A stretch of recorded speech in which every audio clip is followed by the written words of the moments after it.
Aujourd'hui, les familles vont enfin recevoir leurs premiers outils pour débuter le défi. Passe d'autobus, accès communautaux, rabais sur la location de voiture, mais aussi crédit sur le train. C'est aussi aujourd'hui qu'ils vont apprendre plusieurs nouveaux mots comme connectivité, interconnexion, intermodalité. J'ai bien hâte de voir leur réaction. 4 familles, 4 réalités. Leur défi, vivre sans voiture pendant 2 mois. Suivez-les chaque semaine dans leur cocktail de transport. Et découvrez si au final, ils délaisseront l'auto solo. Cette semaine, à Ma vie sans mon auto. Tu sais, il y a plein de gens qui nous encouragent au bout, là, puis qui... Je pense qu'ils trouvent ça le fun, puis que je pense que ça donne l'occasion à eux de se questionner aussi, tu sais. C'est sûr que de parler avec autant le RTC que Communauto, ça aide à se mettre dedans. Puis même d'avoir parlé avec quelqu'un d'autre tantôt, là, on parlait d'un trajet que je dis « Ah, mais il semble que ce trajet-là, je sais pas comment je vais m'arranger. » Il y en a beaucoup. La plupart des gens, c'est comme « Chapeau, je serais pas capable. » Puis je pense que c'est juste parce que leur vie n'est pas organisée. Pour ça, il faut clairement habiter. Si on habite dans le fin fond de Saint-Augustin, ça marche pas. Super, oui. Moi, mon conjoint, il a bien pris ça. Puis, tu sais, lui, des fois, on va aller avec son auto, sa belle auto électrique toute neuve. Mais je dirais, c'est drôle, c'est ça la réaction. T'es courageuse, mais comme ma fille, moi, qui est très écolo, elle était c'est beau, maman. Puis là, j'y ai écrit, elle dit, hey, elle dit, là, c'est le fun, sans mon auto.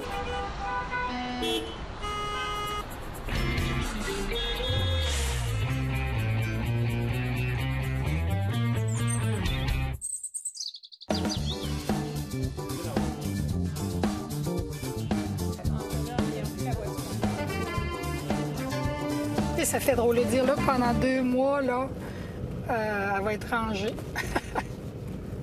Donc là, je me disais, ça va demander plus de planification. Alors là, c'est de dire, tu peux pas te décider 20 minutes avant, je vais à mon rendez-vous. Donc, c'est des choses comme ça, là, de planifier. Une belle petite hybride. Qu'il pleuve, tonne ou vente, je suis prête.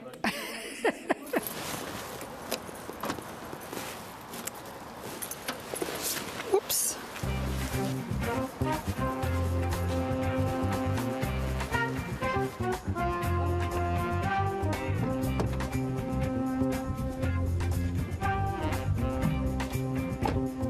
Ben là, c'est jour moins 1, hein? Ah, ça. J'ai hâte de voir c'est qui les autres qui se sont embarqués là-dedans. Là. Quelle sorte de monde c'est? Là, sûrement du monde curieux, je dirais. Allons voir.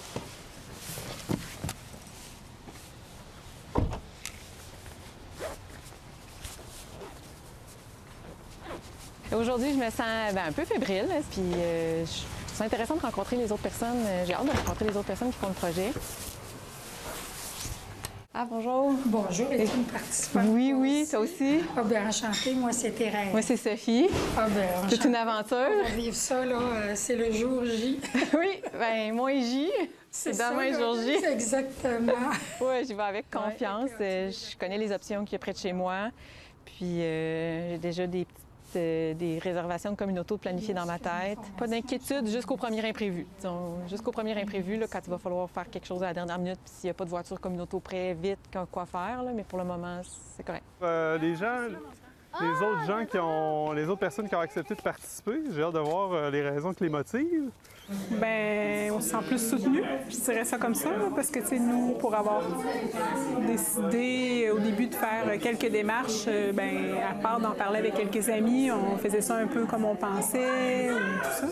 Alors que là, bien, ça vient un peu soutenir, appuyer ce qu'on fait, ça vient nous renforcer aussi, là, tu sais, dire, OK, là, on est dans la bonne voie, là, puis on continue. On est déjà un peu familier aussi.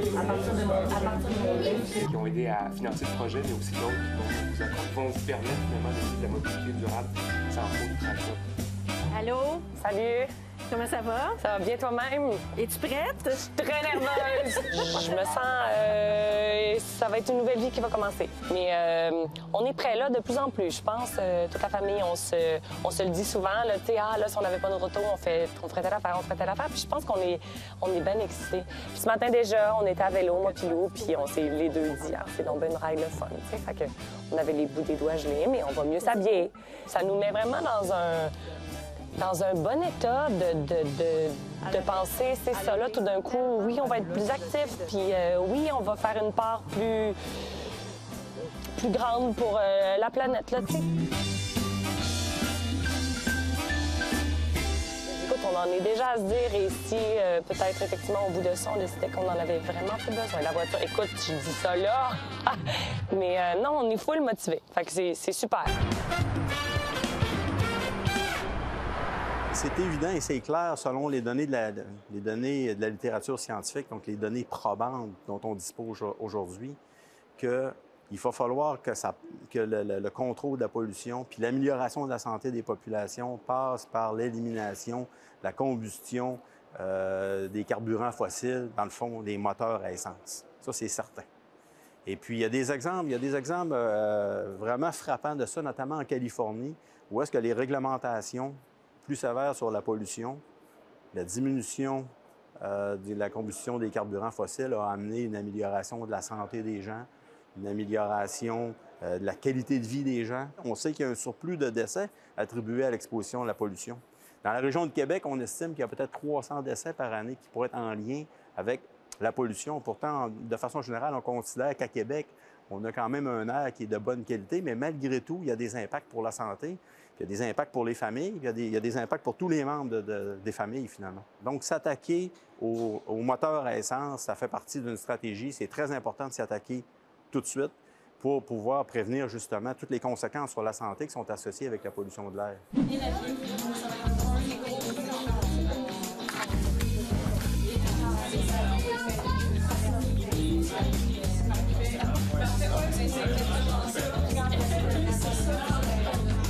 Oui, bonjour, Valérie. Je participe à l'affaire. Là, j'abandonne mon char. C'est ça que je disais. Là, j'ai hâte de savoir. Je le connais pas beaucoup, le réseau. Là, moi, je prends quelquefois le 800, 801. Là, c'est à peu près ce que je connais. Puis là, c'est ça. Là, il y a l'air d'avoir une couple de trajets qui vont me faciliter la vie. On a hâte là, de les manipuler, ces différentes choses-là. Là, moi, le service aussi du RTC, là, que je connais pas super bien, j'ai hâte de découvrir ces différents trajets-là qui vont probablement me donner le temps de peut-être respirer par le nez un peu plus. J'aime ça, moi, être en transport en commun. J'aime ça, observer les gens. J'aime ça. C'est souvent un moment, effectivement, où je peux lire aussi. Là, fait que ça, j'ai hâte c'est ça, de prendre connaissance de ces différents moyens-là là, qui s'offrent à nous. Là, il y a une application, j'imagine, aussi sur le cellulaire. C'est facile, ça, d'aller chercher ça. Ouais. Puis avec cette application-là, je suis capable de dire, moi, je pars de telle place, puis je veux m'en aller à telle place, puis ils vont me dire quelles sont les options qui s'offrent à moi. Ouais. Super, je vais aller voir ça. Des familles que j'ai rencontrées avec quelques questions, mais je vous dirais que c'était des gens qui étaient... je vous dirais un peu habitués. La plupart des gens connaissaient un peu le réseau, connaissaient l'application Nomade. J'ai eu quelques questions sur une famille, entre autres, pour l'enfant au niveau de la tarification, parce qu'il y a de la gratuité avec les privilèges famille aussi. Au niveau des parcours, les gens étaient assez bien renseignés, je vous dirais, là-dessus. On a parlé... Moi, j'ai fait beaucoup de... je privilégie beaucoup le vélo-bus. Alors, quand même, du 1er mai au 31 octobre, étant moi-même adepte de vélo, alors j'en parle beaucoup à la clientèle, puis c'est intéressant.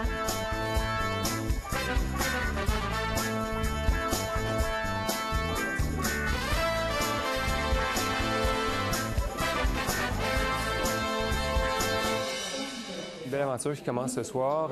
Pour nous, comme pour vous, évidemment, nous, ça fait quand même quelques mois, années même, qu'on a ce projet-là et qu'on le porte, puis on essaie d'attacher tous les partenaires pour faire en sorte que ça se réalise. On est accompagné par le Fonds d'action québécois pour le développement durable qui nous finance pour mener à bien cette expérience-là, qu'on espère qu'il sera heureuse pour vous comme pour nous, évidemment aussi. L'idée, vraiment, Accès Transport Viable, c'est une organisation qui œuvre à faire la promotion des transports collectifs et actifs. Et puis, on se disait à un moment donné, ce serait bien d'essayer de rentrer chez des ménages ou aller rejoindre des publics cibles qu'on atteint moins généralement. Donc, l'idée de la télévision, c'est un petit peu imposé. On avait vu une expérience intéressante aussi se dérouler en France, à Bordeaux et à Niort, des gens qui, comme vous, laissaient leurs clés de côté pendant 2 mois. C'était pas une aventure télévisée, il y avait des capsules YouTube qui étaient faites. Donc, c'était une aventure aussi qui nous a permis de voir qu'il y avait un beau potentiel. Puis on trouvait intéressant, en fait, l'idée de vivre le changement pendant un certain temps. On avait déjà eu plusieurs projets où les gens essayaient les transports collectifs ou actifs pendant 1 semaine, 2 semaines. C'était généralement trop court. Ils ne passaient pas les phases d'adaptation, puis ils restaient plutôt dans la phase peut-être des fois un peu plus frustrante, alors que quand on prolonge, en ce cas c'est notre pari, quand on prolonge la durée d'incorporation de nouveaux changements, de nouveaux comportements, bien, on a plus de chances de les voir durer dans le temps.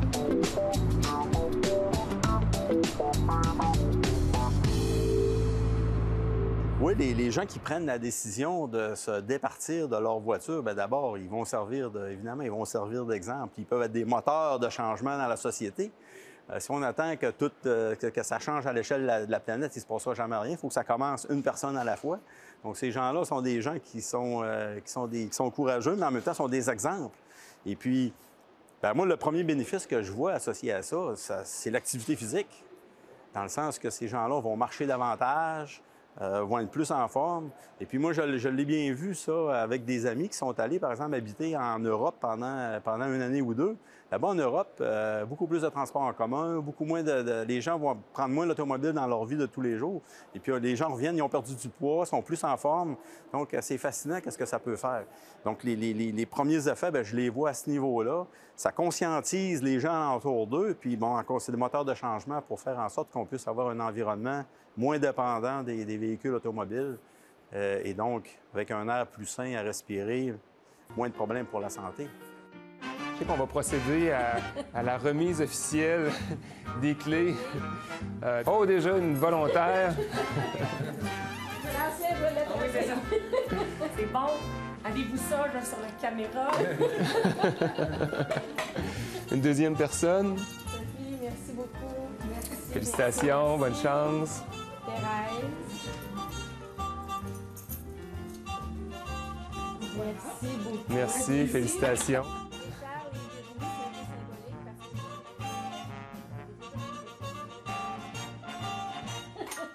Merci beaucoup.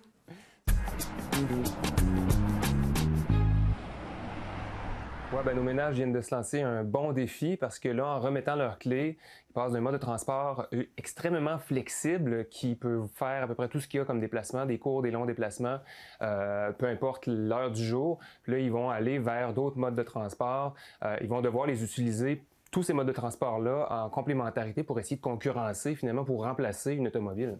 Oui, puis le défi aussi, c'est pas juste de remplacer l'automobile pour un même déplacement, mais c'est de repenser complètement ses patterns d'activité parce que on va peut-être pas aller à l'épicerie. Si on allait au Costco à l'autre bout de la ville avec une voiture, on pourra peut-être plus le faire maintenant qu'on n'a plus de voiture. Donc, c'est pas juste de substituer un mode pour un autre, mais c'est vraiment de repenser aussi les choix de localisation, de où on va souhaiter aller là, au cours de notre... Ça peut être un défi physique aussi.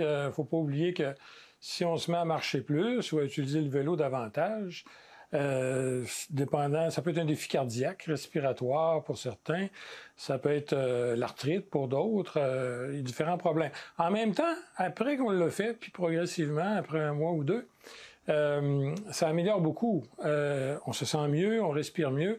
L'exercice, on le dit toujours, c'est le meilleur médicament. Ça bat n'importe quoi pour le cœur, pour les problèmes respiratoires, le diabète, pour l'arthrite. Plus vous bougez, mieux vous allez vous sentir bien dans votre peau.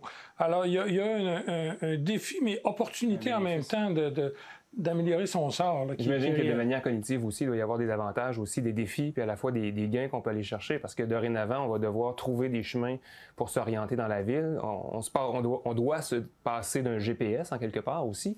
Donc, j'imagine qu'on travaille aussi sur notre perception spatiale, sur l'utilisation de différents réseaux pour arriver à un lieu de destination. Exactement. C'est une planification qui se fait dans notre tête. Faut qu'on, finalement, pour chacun de nos déplacements, ces ménages-là vont devoir repenser complètement leur choix de transport. Puis, à chaque fois, ça demande une certaine planification, particulièrement si on a des enfants. Donc, c'est des défis à considérer ici, là. Puis, ça peut ne pas être facile de la même façon pour les différents ménages là, qui participent. Là.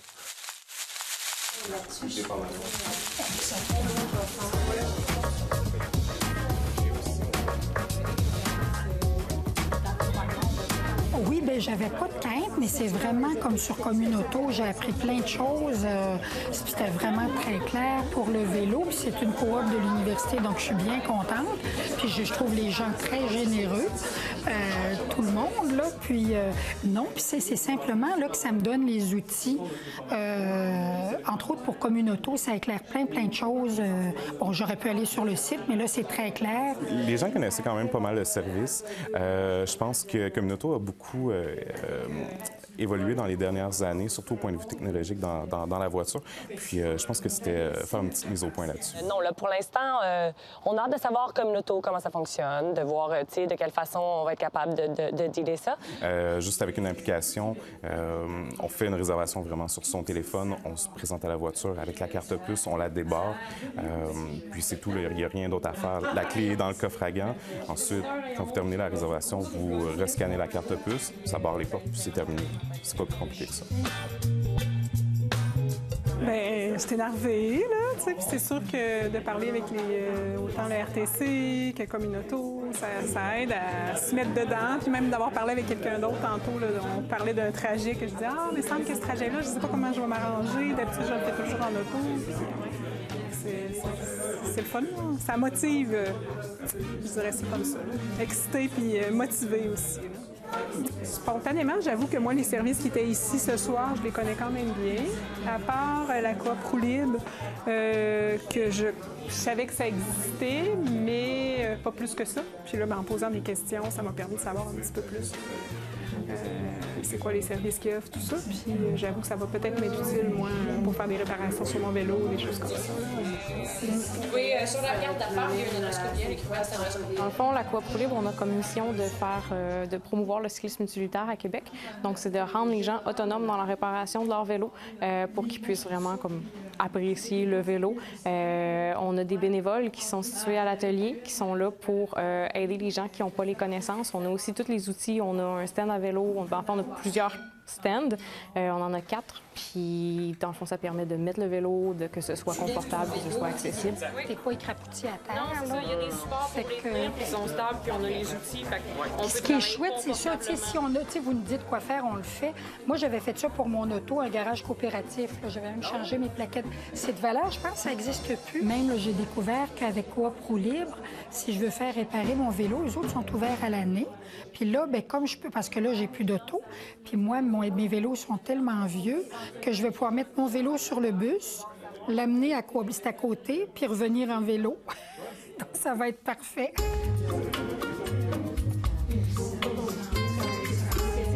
Ça, tu parles des autos fixes, c'est-à-dire de celles qu'il faut remettre. Parfait. Ça fonctionne avec n'importe quel type de vélo.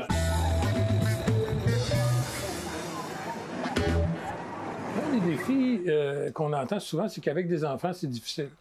Mais c'est un peu parce qu'on déresponsabilise les enfants, je pense. En tout cas, moi, quand j'étais jeune, je restais à Beauport. On prenait l'autobus pour aller en ville, pour aller à l'école.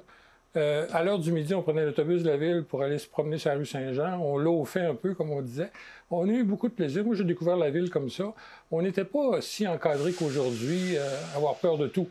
Et puis, je pense qu'on peut retomber aussi dans un mode comme ça quand les enfants ont à prendre le bus, qui ne sont pas tout le temps avec leurs parents pour aller faire quoi que ce soit en automobile et tout et tout. Alors, c'est un mode de vie qui est différent, c'est une attitude qui est différente puis qui peut être intéressante pour les enfants comme pour les parents, mais c'est sûr que ça peut être insécurisant un peu. Mais surtout, en fait, la recherche démontre que la voiture, ça rend les enfants moins indépendants, parce que moins autonomes. Donc, ça a une influence sur leur qualité de vie, sur leur développement. Donc, c'est important de pouvoir leur redonner ça en leur permettant de se déplacer tout seul, à pied, en transport collectif. Même s'ils nous paraissent jeunes pour le faire, il faut être capable de laisser ses enfants aller parfois là, pour qu'ils apprennent eux-mêmes de ça. Ça s'accompagne de... Évidemment, il faut que les parents ils jouent un rôle important là-dedans, là, donc laisser leurs enfants gagner en autonomie, qui est à le faire avec eux de temps en temps au début, les premières fois. Il y a un certain âge aussi, peut-être à partir duquel on se considère en confiance. Il y a la Ville aussi qui doit sécuriser les parcours, peut-être en s'inspirant des plans de déplacement réalisés dans le cadre du projet À pied, à vélo, Ville active, mais chose certaine, effectivement, ça participe à l'autonomie des enfants. Puis il faut se dire aussi que plus il y a de parents qui vont porter leurs enfants en auto, plus il y a d'autos qui circulent autour de l'école, moins on considère que c'est sécuritaire. Il faut renverser la tendance, là. Oui, c'est vrai. Puis, il arrive des situations où c'est les parents des autres qui font pareil, qui deviennent aussi plus vigilants pour tout le monde. Il y a une certaine communauté d'esprit, puis il y a une communauté de surveillance qui peut s'établir aussi. C'est intéressant. Par contre, les personnes âgées, ça peut être différent aussi, parce que il y a certains jours où on se lève, on est moins en forme. Il peut y avoir des contraintes différentes. On a à s'occuper d'un parent ou de quelqu'un parce qu'il est malade, mais c'est à ce moment-là que le taxi existe encore, que Communauto existe encore et qu'il faut se servir des autres modes de transport. Je pense que c'est un volet qu'on oublie. On voit souvent des personnes âgées avec leur auto puis qui ont eu leur auto toute la vie puis sont incapables de prendre un taxi, d'appeler un taxi. Il faut que quelqu'un aille les chercher puis les porter. Alors, il y a comme aussi un changement d'attitude vis-à-vis voyager sans son auto, là, qui est important à passer dans l'esprit de plusieurs. Il y a de la démystification à faire aussi. On le voit à travers notre projet Tango, qui accompagne les aînés vers la mobilité durable. On fait des ateliers de formation individuelle ou en groupe avec des personnes de 60 ans et plus. Puis ce qu'on se rend compte, c'est que les gens ont une perception très fausse, en fait, de ce qu'est le transport collectif. Ils l'ont peut-être déjà utilisé, mais ils étaient étudiants quand ils étaient jeunes. C'était pas la même chose. Les planchers étaient élevés, il y avait des marches à monter, le chauffeur était peut-être un petit peu plus brusque dans sa conduite. Ça a beaucoup évolué quand même dans les dernières années. C'est là où donner l'information puis les accompagner dans ce changement-là peut faire la différence énorme, là, alors que finalement, sans avoir à changer l'offre, on peut amener des gens dans le transport collectif qui n'y étaient pas avant, là. La santé respiratoire, c'est très important, bien sûr. C'est important d'avoir des poumons en santé. Et à titre de pneumologue, moi, j'ai toujours appris que la cigarette, c'était l'ennemi numéro 1. C'est clair que la cigarette, c'est extrêmement dommageable pour la santé respiratoire. Mais ce qui émerge actuellement, je trouve, dans les dernières années, avec beaucoup de publications médicales très, très crédibles, c'est que la pollution, ça c'est encore pire que la cigarette. Si on regarde à l'échelle de la planète, les effets sur la santé de la pollution, il y en aurait encore plus que la cigarette elle-même. Alors, ça touche plusieurs aspects là, de la santé, puis je peux commencer par la santé respiratoire à cause de mon intérêt de pneumologue, mais la croissance des poumons chez les enfants et chez les jeunes adultes, les symptômes respiratoires chez les adolescents, de la toux, de l'essoufflement, du silement, jusqu'aux autres extrémités, jusqu'à l'autre extrémité de la vie, et les personnes plus âgées ou les personnes qui sont vulnérables, comme les personnes qui ont des problèmes cardiaques, des problèmes respiratoires, où là, la pollution va faire en sorte que ça va aggraver la maladie déjà existante chez ces personnes-là, qui vont être appelées à aller voir le médecin, des fois même à être hospitalisées pour des problèmes respiratoires. Alors, c'est terrible l'impact que la pollution a au niveau de la santé. OK. L'auto, elle est réservée à vous pendant 30 minutes. Vous laissez le temps de vous rendre à l'auto. Tu sais, il y a plein de gens qui nous encouragent au bout, là, puis qui... Si vous la prenez... Je pense qu'ils trouvent ça le fun, puis que je pense que ça donne l'occasion à eux de se questionner aussi, tu sais. Ah, OK, vous faites ça, ouais. C'est intéressant, c'est vraiment le fun. Bravo, tu sais, c'est le fun que vous essayiez cette chose-là. Fait que non, je pense que tout le monde, j'ai l'impression que ça immisce quelque chose dans l'esprit de tout le monde à qui on en parle. Il y a deux types de réactions. Il y en a une qui est comme « Hey, wow, tu sais, c'est super, moi aussi, je devrais faire ça », tu sais, plus dans le positif. Il y en a d'autres que c'est pas nécessairement négatif, mais il y en a d'autres que c'est plus « Ah, mais comment tu vas faire pour tel déplacement, ou tu sais, l'hiver, ou tu sais, il y a des gens qui sont plus dans ce type de questionnement. Mais en général, les gens sont plus positifs, puis je vois que ça pousse les gens à dire « Ah, c'est vrai que moi aussi, je pourrais l'essayer », ou je pourrais essayer d'utiliser, peut-être pas faire le défi complètement de ne pas avoir de voiture, mais du moins essayer de trouver d'autres moyens de se déplacer. Les gens sont vraiment impressionnés. Il y a des gens qui m'ont dit clairement, je serais jamais capable. Il y en a qui n'en parlent pas parce qu'ils sentent. Mais la plupart des gens, c'est comme chapeau, je serais pas capable. Puis je pense que c'est juste parce que leur vie n'est pas organisée. Pour ça, il faut clairement habiter. Si on habite dans le fin fond de Saint-Augustin, ça ne marche pas. Il faut habiter dans un endroit où est-ce que les services sont possibles. C'est drôle, plein de gens, t'es courageuse, ça va être difficile. Moi, mon conjoint, il a bien pris ça. Puis, tu sais, lui, des fois, on va aller avec son auto, sa belle auto électrique toute neuve. Mais je dirais, c'est drôle, c'est ça la réaction. T'es courageuse, mais comme ma fille, moi, qui est très écolo, elle était c'est beau, maman. Puis là, j'y ai écrit, elle dit, elle dit, là, c'est le fun, sans mon auto. Je suis désolée. Ben, en fait, j'ai envie de dire, hey, mon chum qui essaie de... Bonjour, enchanté. Vous libre. Que je connais de nom, mais en fait, je sais pas je sais pas c'est quoi vos services.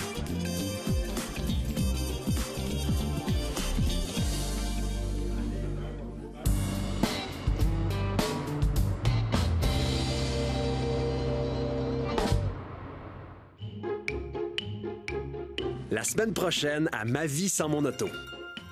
Et là, aujourd'hui, je me prépare là, pour faire une sortie. Je m'en vais voir une amie dans le coin de Montréal. Puis les garçons viennent avec moi. J'ai réservé une communauto là, pour aller à Montréal pour la fin de semaine. Puis là, je vais regarder, c'est que ça va me dire les prochains bus.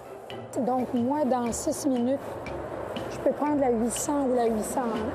En fait, peu importe le nom qu'on donne à nos déplacements, l'important, c'est que ce soit efficace. Prendre un café en attendant son autobus tout en le surveillant avec l'application Nomade. Louer son autoflex bien au chaud dans l'abribus. C'est ça que vous appelez l'intermodalité. Moi, j'appelle surtout ça se faciliter la vie. Oh, c'est mon bus. Bye.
Que le petit podomètre ici que j'ai, là, c'est vraiment un beau motivateur pour la famille.